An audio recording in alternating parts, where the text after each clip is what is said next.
नमस्कार, आपण पाहताय न्यूज 18 लोकमत आणि सुरुवातीलाच बातमी संजय राठोड यांच्याबद्दलची। वनमंत्री संजय राठोड हे अडचणीत आलेत। संजय राठोड यांची सरकारी कार मंत्रालयाच्या पार्किंगमध्येच उभी असल्याचं पाहायला मिळतंय, त्यामुळे वनमंत्री मुंबईतच असल्याचं बोललं जातंय। पण सध्या वनमंत्री कोणत्याही सरकारी माध्यमांचा वापर करत नसल्याची सुद्धा माहिती आहे। दरम्यान संजय राठोड हे समोर येऊन कोणतीही प्रतिक्रिया देण्यासाठी तयार नाहीत। तर वनमंत्री संजय राठोड यांच्यावर करण्यात आलेल्या गंभीर आरोपांची दखल स्वतः मुख्यमंत्री उद्धव ठाकरे यांनी घेतल्याची माहिती मिळते। न्यूज 18 लोकमतला सूत्रांनी ही माहिती दिली आहे। या प्रकरणी काल वर्षा निवासस्थानी पुण्याचे पोलीस आयुक्त अमिताभ गुप्ता यांच्याकडून या संदर्भात मुख्यमंत्र्यांना माहिती देण्यात आली। दरम्यान पूजा चव्हाण मृत्यू प्रकरणाला आता वेगळं वळण लागलंय। पूजाच्या बहिणीची एक पोस्ट समोर आली आहे। माझी बहीण वाघीण होती, ती आत्महत्या करणार नाही असं पूजाच्या बहिणीनं म्हटलंय। त्यामुळे या प्रकरणात आता एक नवीन वळण मिळण्याची शक्यता आहे। मूळची बीडची असणारी पूजा गेल्या काही महिन्यांपासून पुण्यात राहत होती आणि तिच्या आत्महत्या प्रकरणाला आता राजकीय वळण लागलंय। आणि या सगळ्याला कारण ठरले त्या अतिशय झपाट्यानं व्हायरल झालेल्या ऑडिओ क्लिप्स। दरम्यान आता या सगळ्या ऑडिओ क्लिप्सची सर्वंकष चौकशी करण्यात यावी या मागणीसाठी विरोधी पक्षनेते देवेंद्र फडणवीस यांनी पोलीस महासंचालकांनाच पत्र लिहिलंय आणि या सगळ्याची चौकशी करावी अशी मागणीही केली।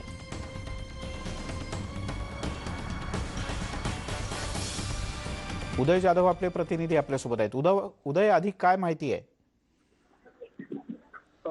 तुमचा प्रश्न पुन्हा एकदा विचारा। उदय, सध्या संजय राठोड कुठे आहेत, ते माध्यमांसमोर का येत नाहीयेत आणि मुख्यमंत्र्यांनी कशा पद्धतीने दखल घेतली या प्रकरणाची?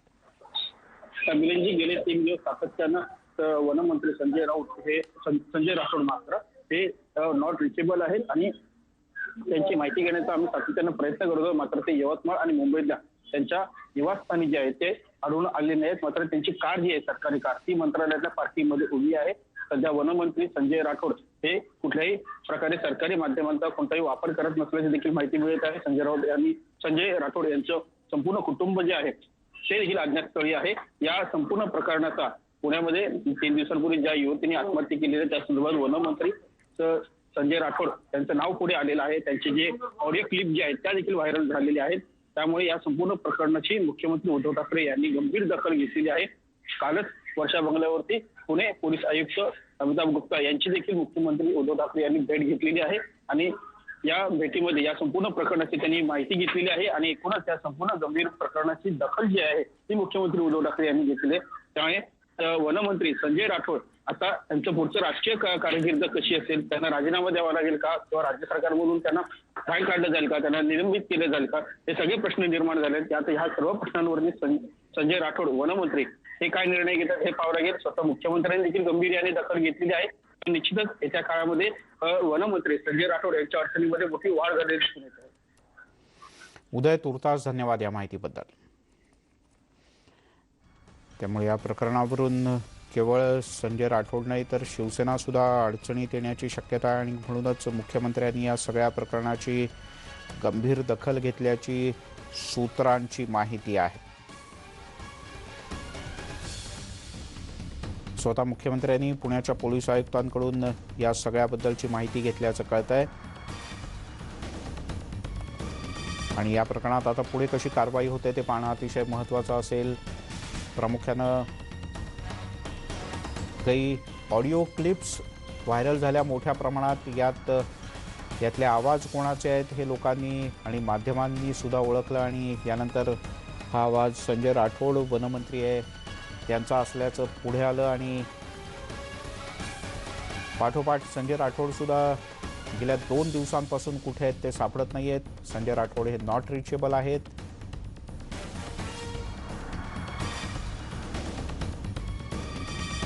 दरम्यान या सगळ्या विषयावर महाविकास आघाडीतले आणखीन एक मंत्री सुनील केदार यांनी काय प्रतिक्रिया दिली पाहूया।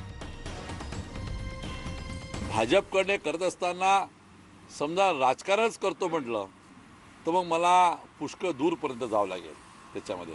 मग मध्य प्रदेश, उत्तर प्रदेश, मला आली वेळ तर त्या ठिकाणी असलेला जम्मू काश्मीर, इथपर्यंत मला जावं लागेल आणि वेळप्रसंगी त्या ठिकाणी भारतीय जनता पार्टीचे एक आमदार कदम नावाचे मुंबईतले तिथपर्यंत जावं लागेल, पण मला त्याच्यात जायचं नाही. कॉन्ट्रोवर्सी मी एवढं सांगतो की राज्याचे मुख्यमंत्री अत्यंत संवेदनशील व्यक्तिमत्व आहे.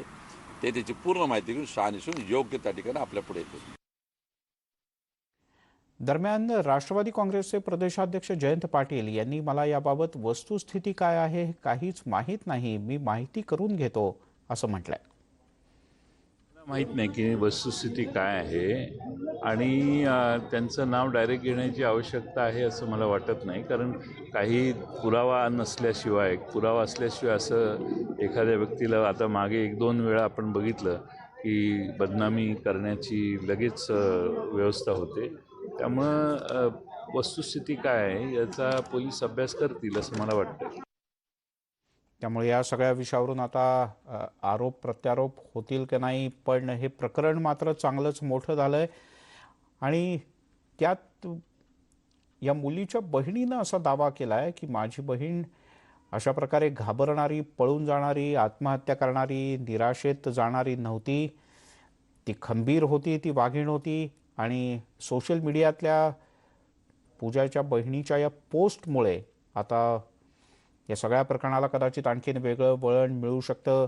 दरम्यान सगळं प्रकरण मोठं झालं ते प्रामुख्यानं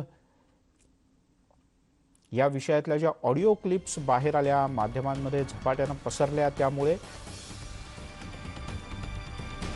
संजय राठोडे कुठे आहेत हे नेमकं कोणाला माहीत नाही. ते बहुधा मुंबईत आहेत आणि मुंबईत ते सध्या सगळ्यांनाच नॉट रिचेबल आहे.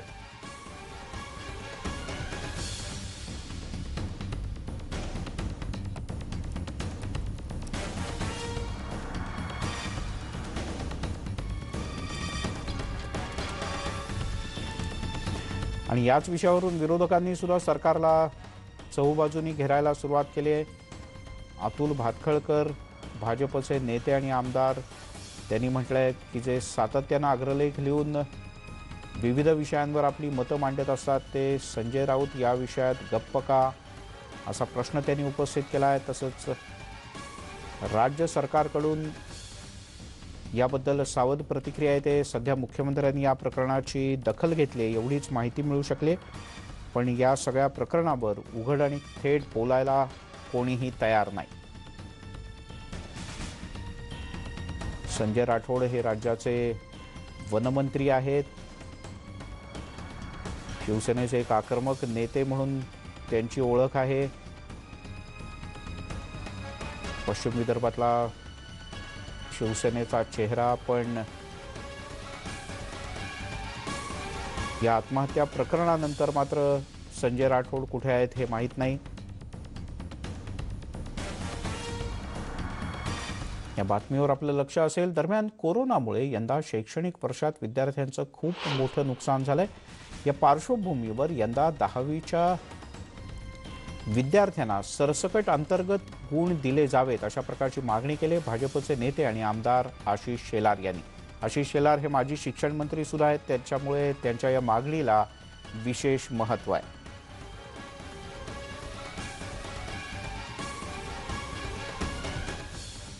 कला आणि क्रीडा या विषयातले अंतर्गत गुण विद्यार्थ्यांना मिळणार की नाहीत या चिंतेमध्ये विद्यार्थी आणि पालक दोघेही आहेत.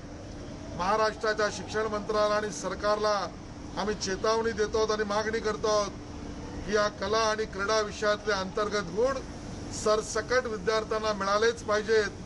यावेळेला जर परीक्षा एलिमेंटरी पासून क्रीडा विषयातल्या स्पर्धा झाल्या नसतील तर त्याचा दोष विद्यार्थ्यांचा नाही. ठरावाची वेळ वाढवून केवळ न्यायिक भूमिका होणार नाही आणि त्यामुळे निपुण विद्यार्थ्यांना तर प्राधान्य द्याच, पण सरसकट मुलांना अंतर्गत गुण मिळाले पाहिजेत, ही मागणी आम्ही त्या ठिकाणी करतो आहोत. बातमी आहे सोलापुरातून. सोलापुरात आज शरद पवार आणि सुशीलकुमार शिंदे हे दिग्गज नेते एकाच मंचावर आल्याचं पाहायला मिळालं. लोकसभा निवडणुकांच्या नंतर सुशीलकुमार शिंदे आणि शरद पवार हे पहिल्यांदाच एका मंचावर आल्याचं पाहायला मिळालं. किंगबेरीच्या द्राक्षवाणाच्या लोकार्पण सोहळ्याच्या निमित्तानं महाराष्ट्रातले हे दोनही दिग्गज नेते हे एकाच व्यासपीठावर आल्याचं पाहायला मिळालं आणि त्या बाणाचं औपचारिक अनावरण झाल्यानंतर स्वतः राष्ट्रवादीचे अध्यक्ष शरद पवार यांनी सुशीलकुमार शिंदे यांना या बाणाचं द्राक्ष भरवलं आणि नंतर शिंदे यांनी सुद्धा पवारांना एक द्राक्ष खाऊ घातलं. सोलापुरातील प्रगतिशील शेतकरी दत्तात्रय काळे यांच्या बाणाचं लोकार्पण झालं आणि या निमित्तानं हे दोनही दिग्गज नेते उपस्थित होते. अनेक वैशिष्ट्यांनी पूर्ण असणारे आज आपण या द्राक्ष बाणाच्या लोकार्पणासाठी सजवले. आणि एक मोठी बातमी हाती येते. राज्यातले ज्येष्ठ मंत्री विजय वडेट्टीवार यांनी एक वादग्रस्त वक्तव्य केलंय. साधू नालायक असतात अशा प्रकारचं हे वक्तव्य. साधूंवर अजिबात विश्वास ठेवू नका, ते संधी साधूही असतात अशा प्रकारचं वक्तव्य विजय वडेट्टीवार यांनी केलंय. त्यांनी स्वतःच्याच फेसबुक अकाउंटवरनं हा व्हिडिओसुद्धा शेअर केला आहे आणि वडेट्टीवार यांचं हे वक्तव्य चांगलंच वादात सापडणार असं दिसतंय. वडेट्टीवार यांनी काय म्हटलं होतं ते पण ऐकणार आहोत. पण विजय वडेट्टीवार राज्यातले ज्येष्ठ नेते आहेत आणि कदाचित पुढच्या काही काळात त्यांचं नाव काँग्रेस प्रदेशाध्यक्षपदाच्याही स्पर्धेत असल्याचं बोललं जातं. वडेट्टीवार यांनी नेमकं काय विधान केलं होतं नीट ऐका. एक साधू रस्त्याने जात असताना विंचू पाण्यासोबत होता. म्हणून या साधूला वाटलं साधू संत, साधू नाही संत, साधू कुठं आहे? साधू म्हटलं की भीती वाटते त्याच्यात. संत वेगळे आणि साधू अजिबात विश्वास करू नका या साधूवर. साधू सारखे नालायक लोक जगा भेटतात. संत म्हणजे समाजासाठी समर्पितपणे काम करणारा म्हणजे संत, आणि साधू म्हणजे साधवून घेणारा संधी विश्वास म्हणून संत साधू. त्याला वाटलं की म्हणताय उचलल्या प्रोडक्ट. दरम्यान विजय वडेट्टीवार हे मनोरुग्ण मंत्री आहेत. त्यांनी साधूंची तातडीनं माफी मागावी, नाहीतर मोठ्या परिणामांना सामोरं जावं लागेल असा थेट इशारा भाजपच्या आध्यात्मिक आघाडीचे प्रमुख आचार्य तुषार भोसले यांनी दिलाय. विजय वडेट्टीवारांसारखे काही मनोरुग्ण मंत्री सुद्धा आहेत. कारण आपल्या अकलेचे तारे तोडताना हिंदू धर्माच्या पवित्र साधू परंपरेवर त्यांनी टीका केली आहे. ज्या साधू संतांच्या महाराष्ट्रात तुकोबारायांनी जे का रंजले गांजले त्यासी म्हणे जो आपुले, तोची साधू ओळखावा देव तेथेची जाणावा, आणि नामदेवांनी साधू थोर जाणा अशी रचना केली.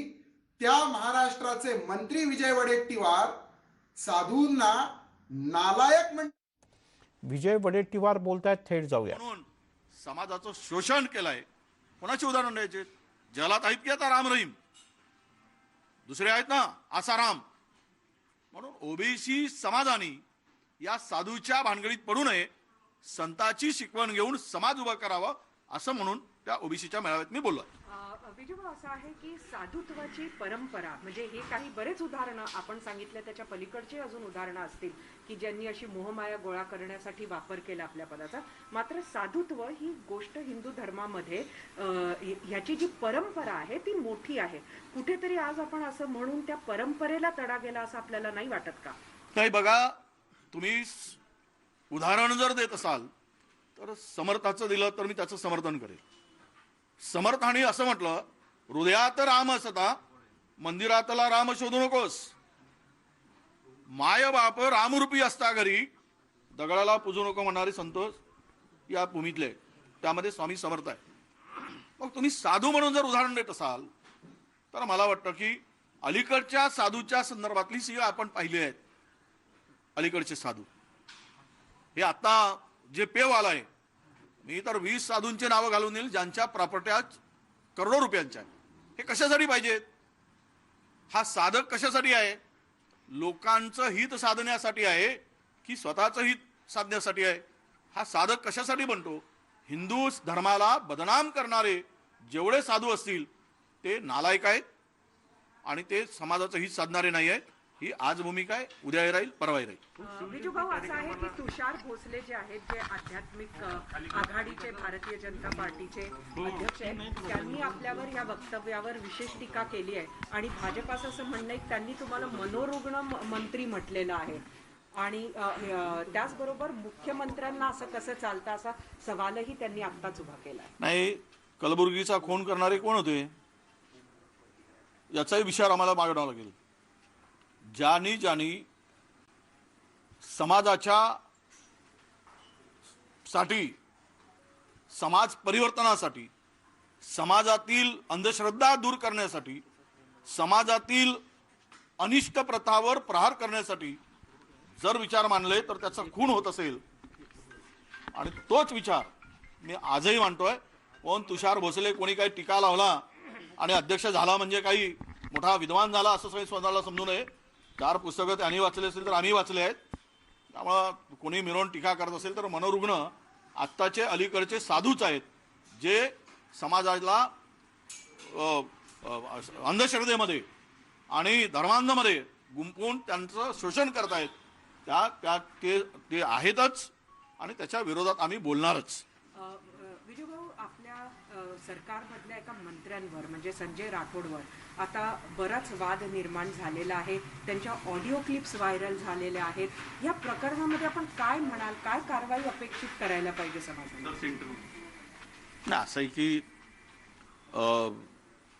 अलीकडे ज्या बातम्यांचं पेव आलेलं आहे, काही प्रमाणात मधामध्ये पुन्हा एका मंत्र्यावर अशाच प्रकारचा आरोप झाला. नंतर ती सगळी माहिती आल्यानंतर, त्याच्या खोलवर गेल्यानंतर ती रिपोर्ट दिलेली तक्रार त्या महिलेने परत घेतली. आता मला असं वाटतं की इंडियन पिनल कोडमध्ये कोणीतरी तक्रार द्यायला पाहिजे. त्याचे ते नातेवाईक असायला पाहिजेत की त्या ठिकाणी त्यांचं शोषण झालं किंवा नाही झालं, किंवा काय त्याचा प्रकार आहे, कशा काय एकूण घटनेचं गांभीर्य घेऊन ज्या घरातला कुटुंबातला एखादी व्यक्ती जर आत्महत्या करत असेल तर त्यांना त्या संदर्भातली चिंता असते. इतरांना चिंता करायची गोष्ट मला वाटतं की आवश्यकता नाही. परंतु केवळ राजकारण म्हणून जर त्या गोष्टीला एखाद्याच्या ठिकाणी त्याला त्या विषयाला घेऊन पुढे जायचं असेल तर मग चौकशी अंती जे होईल, सिद्ध होईल तर त्यानुसार कारवाई होईल. पण त्यावर एखाद्याचं प्रतिमा म्हणजे डॅमेज करायसाठी, प्रतिमा खराब करायसाठी जर त्याच्या संदर्भात अशा प्रकारचं कुठलंही राजकीय भूमिका घेऊन ते वक्तव्य होत असेल, मांडत असेल तर मात्र ते योग्य नाही, हीच माझी भूमिका आहे. शिवजयंतीच्या कार्यक्रमाला परवानगी नाकारल्यामुळे टीका होते आहे, काय आपलं म्हणणं आहे? ही टीका केंद्र सरकारची कोण ठरवतं? शेवट आम्ही राज्य काय इम्प्लिमेंट करतो, आमचा आपत्ती व्यवस्थापन विभाग आहे. पण केंद्र सरकार ज्या गाईडलाईन्स देतात त्या गाईडलाईन्स घेऊनच आम्ही पुढे जात असतो. कोरोनाचा वाढता प्रादुर्भाव, मधामध्ये रेल्वे सुरू केली, सगळ्यांचा प्रेशर होता. पण मुंबईत आज रुग्ण वाढायला लागली, याला कोण जबाबदार? मागणारे अनेक असतात, त्याच्यावर राजकीय टीका केली जाते. मधामध्ये मंदिरं सुरू करा, ते सुरू केलेत. आता उद्या जर त्यामध्ये पुन्हा वागलेत तर मग केंद्र सरकार अपयशी, कोरोना सामान्यात अपयशी, अशी टीका करायची. विषय काय होतो की अलीकडे दाखले दिले जातात. अमुक ठिकाणी मेळावा झाला, ओबीसी मेळावा झाला, तो मेळावा झाला, रेल्वेची गर्दी वाढली, मंदिरात गर्दी वाढली आणि शिवजयंतीला नाही. हे छत्रपती शिवराय या महाराष्ट्राचे नाही तर देशाचे, जगाचे भूषण आहे.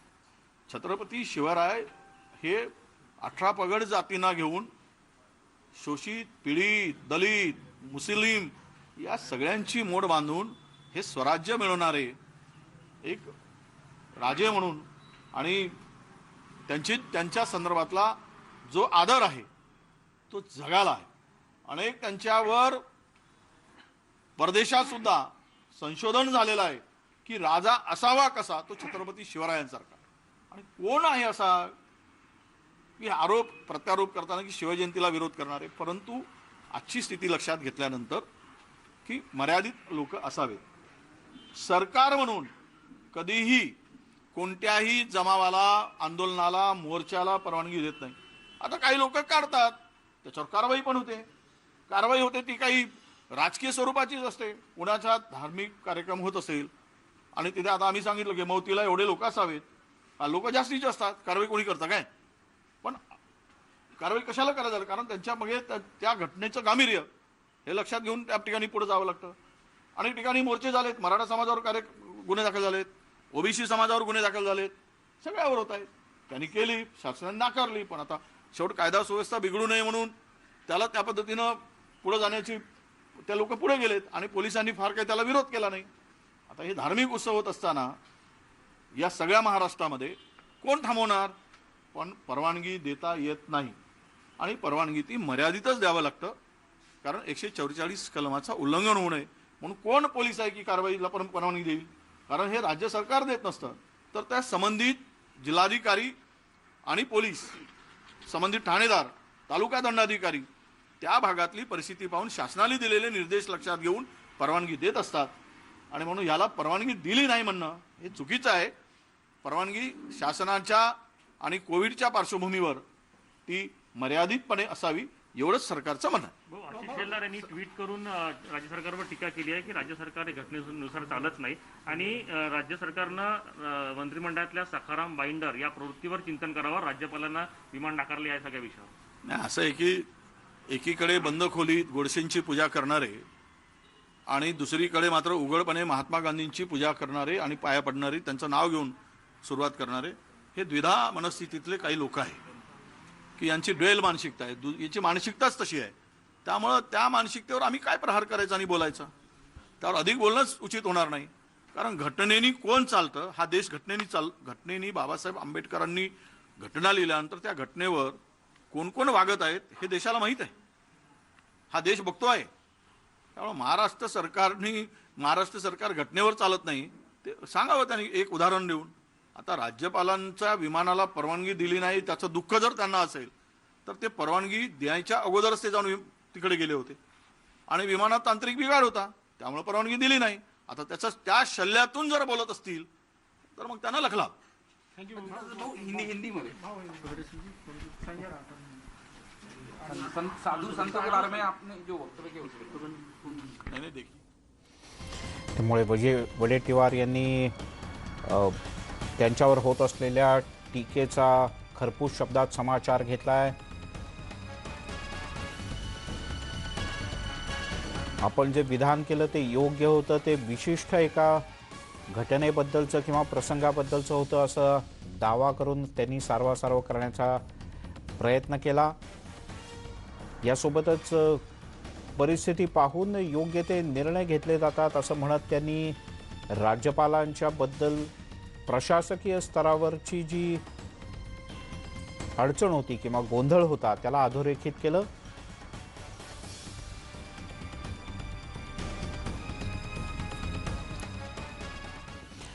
कोरोनाच्या महामारीनं आपल्या सगळ्यांना स्वावलंबी होण्याचा मार्ग दाखवलाय. आता संपूर्ण देश या आपत्तीशी एकत्रित होऊन लढा देतोय. कोरोनाला प्रतिबंध करणाऱ्या लसीची घोषणा झाली. आता आपल्या सगळ्यांचं योगदान महत्त्वाचं आहे. या माध्यमातून आपल्याला या विषाणूला मात देण्यासाठी एक पाऊल पुढे टाकायचं आहे. या मोहिमेत नेटवर्क 18 सुद्धा आपल्यासोबत आहे.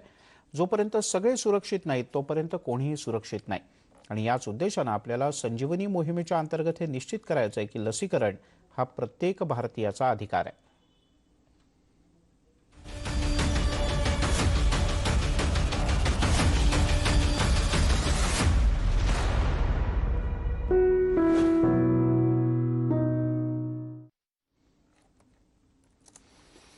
टीव्हीवर पहिल्यांदा येतो एक अनोखा शो. नेटवर्क 18ची खास प्रस्तुती बायजूस यंग जीनियस आणि आज संध्याकाळी 7:30 वाजता न्यूज 18 लोकमतवर भेटा 3 नंबरांच्या जादूगाराला. होय, 15 वर्षांचा यंग जीनियस चिराग राठी, 11 वर्षांचा यंग जीनियस जयादित्य शेट्टी आणि 10 वर्षांची यंग जीनियस अवंतिका कांबळीला.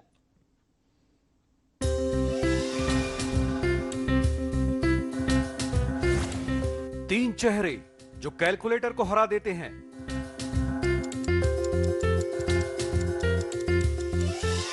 तीन चेहरे जो नंबरों से खेलते हैं, नंबरों में जीते हैं.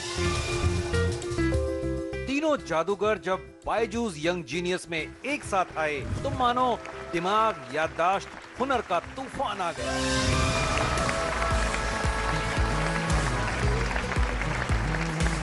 आइए, बैठिए बैठिए. कैसा लग रहा है आपको बायजूस यंग जीनियस में? बहुत अच्छा लग रहा है. बहुत अच्छा लग रहा है. ठीक है. 7,96,212 कम 7,96,212 7,96,212 दूनी 39,81,000, 67 लाख। रुक जा भाई, रुक जा, पहले जरा चेक कर लूं। ये लीजिए सारे आंसर्स वहां पर।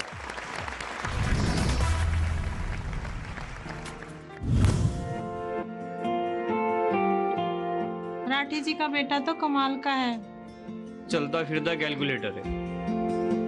चिराग हमारे गांव का चिराग है। ये है 15 साल का young genius Chirag Rathi. UP के सहारनपुर के गांव में गरीब परिवार का चिराग अपने शहर का ही नहीं, पूरे प्रदेश और देश का चिराग बन रहा है। उसने बचपन से ही मैथ से दोस्ती कर ली। नतीजा 100 करोड़ तक के पहाड़े उसे याद हैं। 20 करोड़ तक कितने भी नंबरों का जोड़, घटा और मल्टीप्लाई वो कैलकुलेटर से भी तेज करता है। 3 सेकंड में ही किसी भी बड़े से बड़े नंबर का स्क्वायर या स्क्वायर रूट, क्यूब और क्यूब रूट बता देता है। ये सब बिना किसी स्पेशल ट्रेनिंग के सरकारी स्कूल में पढ़ते हुए।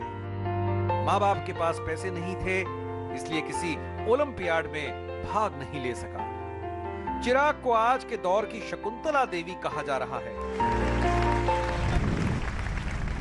मैथ का शौक जब मैं 4th क्लास में था तो हमारे टीचर ने हमको 50 तक टेबल्स याद करने के लिए दिए, तो मैंने 100 तक कर लिए।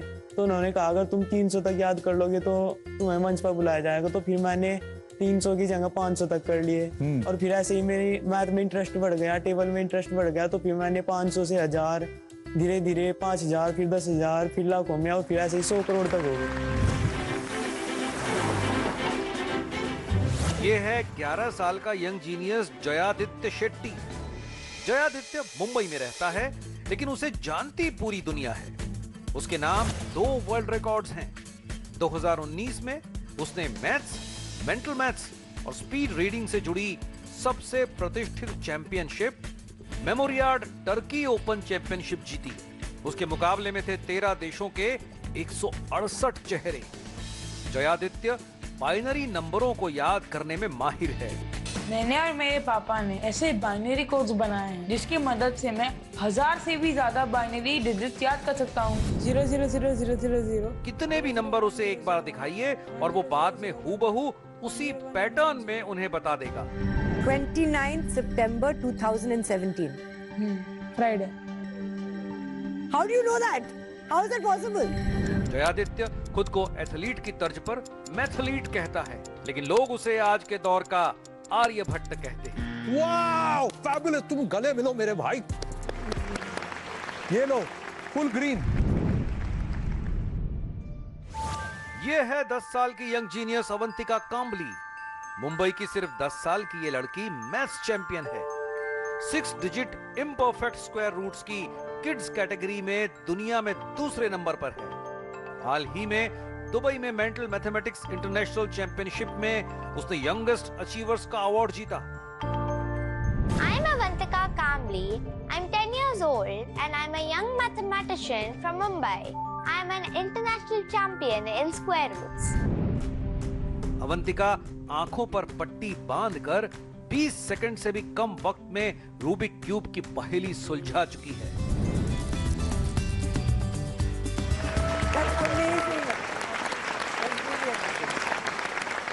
Fantastic. I don't know whether I'm applauding the hula hoop skills or the Rubik's Cube skills.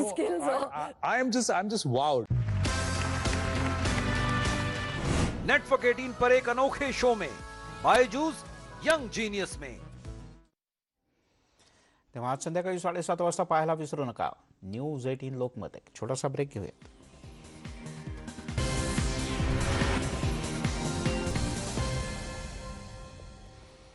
ब्रेकनंतर आपल्या सगळ्यांचं पुन्हा एकदा स्वागत। पंतप्रधान नरेंद्र मोदी यांचं आत्मनिर्भर भारताचं आवाहन देशाच्या एका महत्त्वपूर्ण टप्प्यावर आहे। कोरोना संकटाच्या समस्येचं रूपांतर हे संधीमध्ये करण्यासाठी भारत किती गंभीर आणि प्रतिबद्ध असल्याचं यातून दिसतंय। याचाच एक भाग म्हणून नेटवर्क 18चा विशेष उपक्रम ITC प्रस्तुत स्वाभिमान भारत। आपल्यासाठी देशभरातून स्वाभिमान आणि आत्मनिर्भरतेच्या काही खास कहाण्या घेऊन आम्ही येतो। आज आपण राष्ट्र म्हणून कोण आहोत याची परिभाषा सांगणाऱ्या नाविन्यपूर्ण कहाण्या आणि काही जणांचं खास कर्तृत्व आम्ही आपल्या समोर आणणार आहोत। त्यापैकीच एक आहे टाटा मोटर्सची कहाणी।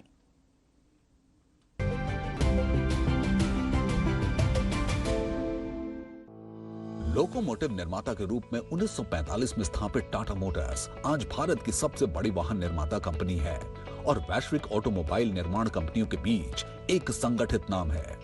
यह स्वदेशी मल्टी बिलियन डॉलर कंपनी एक विविध पोर्टफोलियो होने का दावा करता है, जिसमें कारों और स्पोर्ट्स यूटिलिटी वाहनों से लेकर ट्रकों, बसों और रक्षा वाहन सम्मिलित है।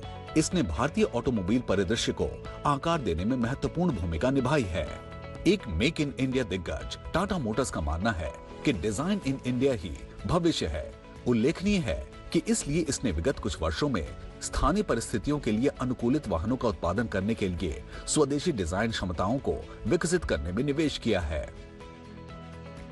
We at Tata Motors remain committed to drive further India's mobility aspirations by leading the adoption of new and emerging technologies, the use of alternative fuels while delivering best-in-class experience and value to our customers.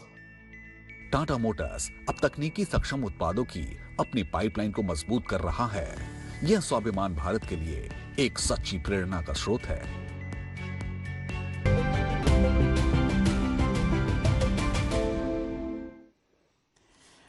आणि यानंतर जाऊया थेट भाजपचे प्रदेशाध्यक्ष चंद्रकांत पाटील बोलतात पुण्यात। यावर का कारवाई करते? मुख्यमंत्री म्हणून जो अधिकार असतो तो प्रचंड असतो आणि त्यामुळे कंप्लेंट तिच्या आई वडिलांनी लॉन्च न करता सुद्धा सुमोटो याच्यामध्ये चौकशी करता येते।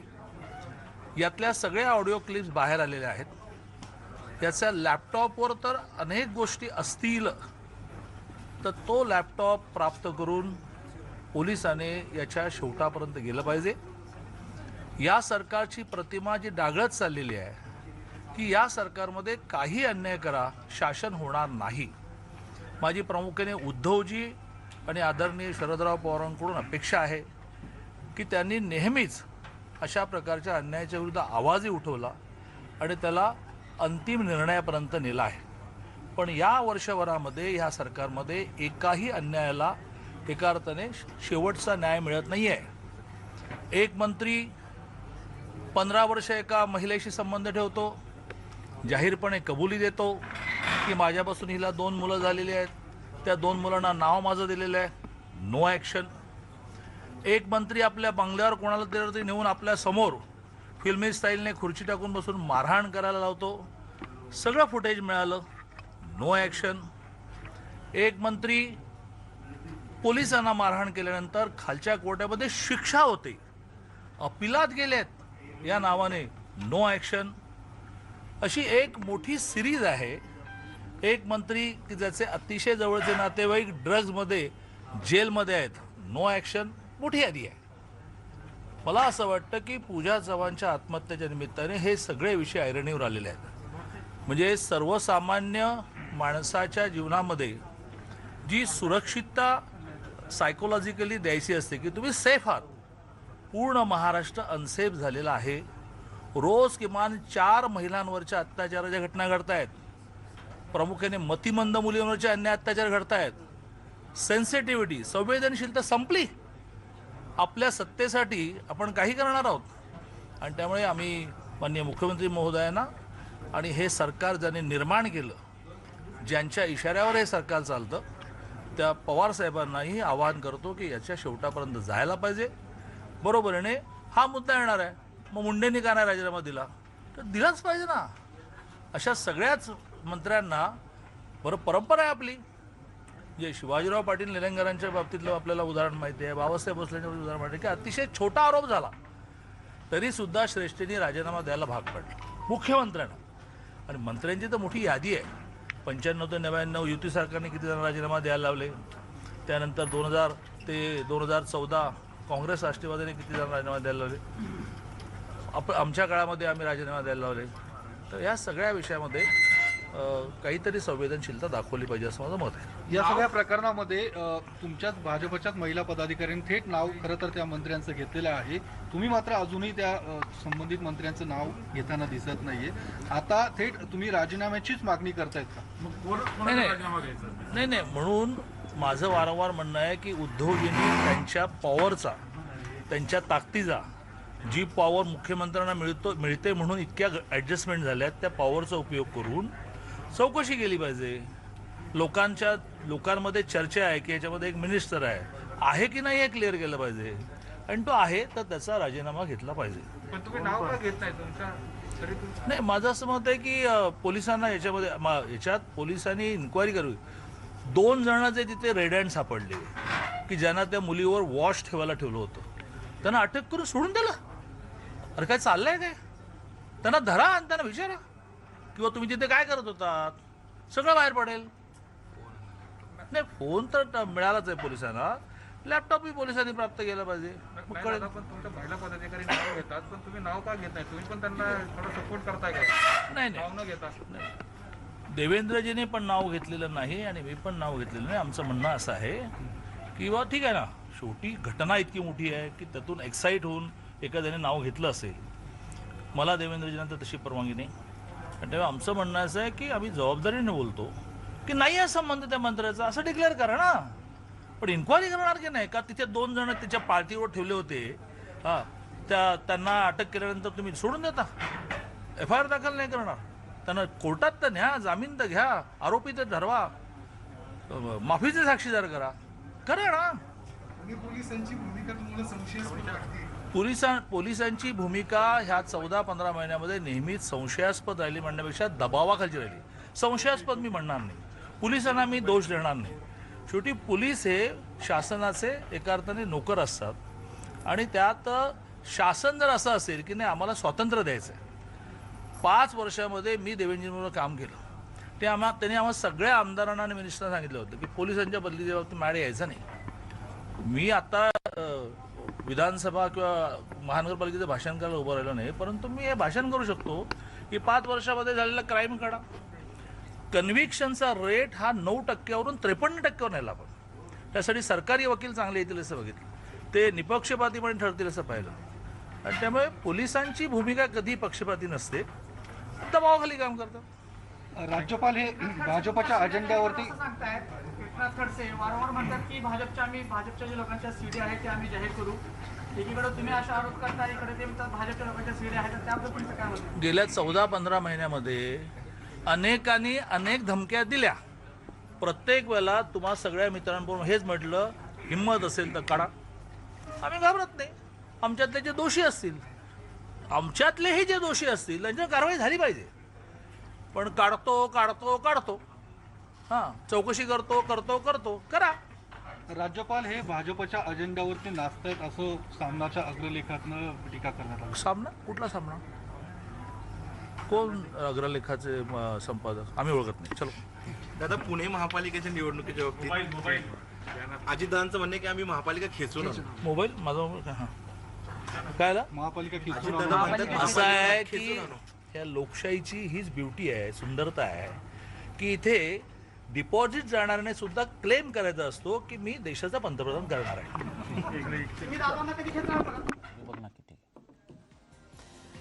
त्यामुळे या मुद्द्यावरून आता भाजप अधिक आक्रमक होताना दिसतं. या सगळ्या प्रकरणाचा छडा लावला पाहिजे असं भाजपचे प्रदेशाध्यक्ष चंद्रकांत पाटील यांनी म्हटलंय.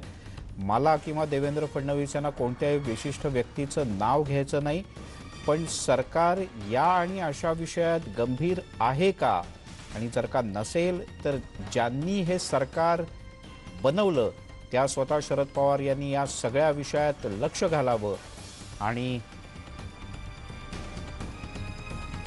हे प्रकरण संपवावं असं त्यांनी म्हटलंय. दरम्यान जाऊयात थेट आता छगन भुजबळ बोलत आहेत, नाशिक जिल्ह्याचे पालकमंत्री. त्या सगळ्यांना आपण बोलून आढावा घेत असतो. थोडीशी चिंता निश्चितपणे वाढते आहे. याचं कारण असं आहे,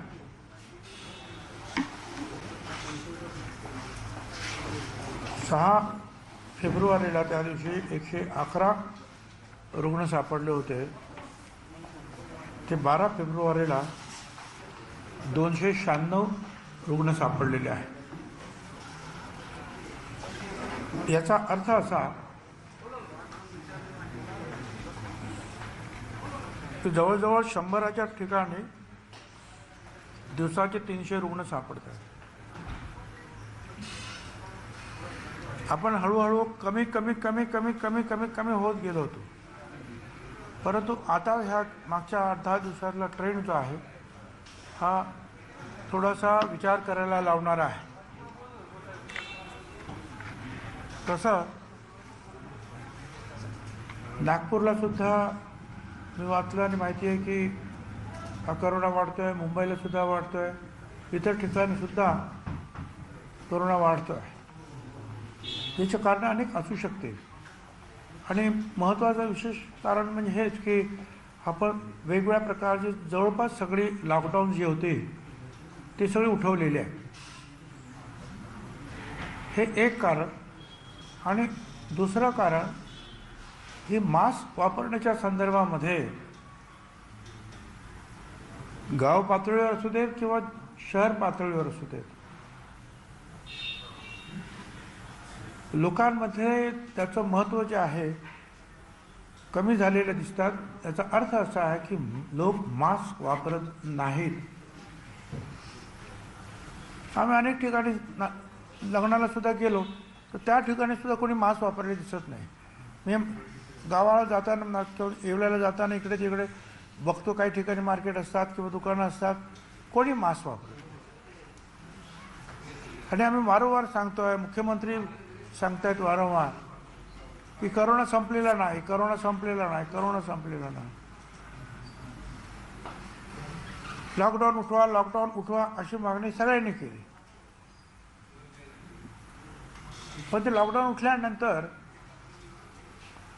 दुकान असेल, हॉटेल असेल, नाट्यगृह असेल, मंदिर असेल, काही असेल, त्या ठिकाणी येणारा माणूस हा मास्क लावूनच आला पाहिजे, तरच त्याला आम्ही आमची सेवा देऊ, एंट्री देऊ. एवढं कडक वागल्याशिवाय सगळे लोक जे आहेत मास्क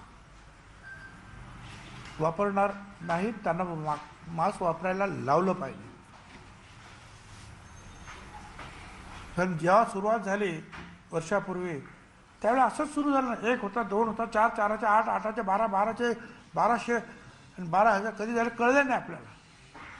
आता परत तो ट्रेंड आला. त्याच्यामुळे आता याचं विश्लेषण आम्हाला करायचं आहे आणि म्हणून सिव्हिल सर्जन असतील, RMO असतील, DHO यांना सांगितलं की याचा अभ्यास करा आणि नक्की सांगा हे कशामुळे झाले. पण एक सार्वत्रिक विचार म्हणून मी हे सहज सांगू शकतो की लोक मास्क वापरत नाही आणि लॉकडाऊन आपण मोठ्या प्रमाणामध्ये उठवलेलं आहे. दुसरी गोष्ट जी आहे, थोडीशी ही जी लॅब टेस्टिंगमध्ये थोडीशी साचकता वाटते, जरा संशय येतो की काय अडचण आहे. कारण शासनाचे जे काही शासकीय संस्था आहेत लॅब टेस्टिंगच्या, त्या 3% त्यांचं 7-7.5% रुग्ण सापडतात. परंतु खाजगी लॅब जे आहेत तिथे सापडणाऱ्या रुग्णांचं प्रमाण जे आहे हे 28% आहे. त्यामुळे अखेर राज्यातल्या एका ज्येष्ठ मंत्र्याने हे मान्य केलं की राज्याच्या ग्रामीण भागात आजकाल कोणीच मास्क वापरत नाही आणि 8 जिल्हे असे आहेत की जिथे गेल्या काही दिवसांमध्ये कोरोना रुग्णांची संख्या वाढते. त्यामुळे मास्क वापरा आणि मगच घराबाहेर पडा. हात वारंवार धुवा. तुर्तास एक छोटासा ब्रेक घेऊया, लगेचच भेटूया.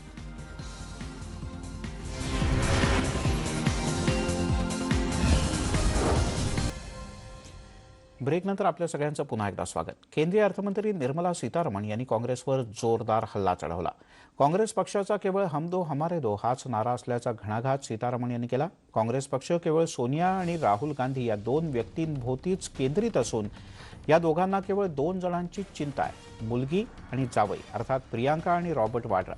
अशा शब्दात निर्मला सीतारमण यांनी संपूर्ण गांधी कुटुंबाचा समाचार घेतला. त्याच वेळेला भाजप केवळ जवळच्या मित्रांनाच फायदा करून देत असल्याचा आरोप काँग्रेस वेळोवेळी करते. मात्र आमचे जवळचे मित्र केवळ जनताच आहे अशा शब्दात त्यांनी पलटवार केला. तसंच यंदाच्या अर्थसंकल्पातून देशातील प्रत्येक नागरिकाच्या आशा आकांक्षा पूर्ण करण्याचा आपण प्रयत्न केल्याचंही अर्थमंत्र्यांनी नमूद केलं.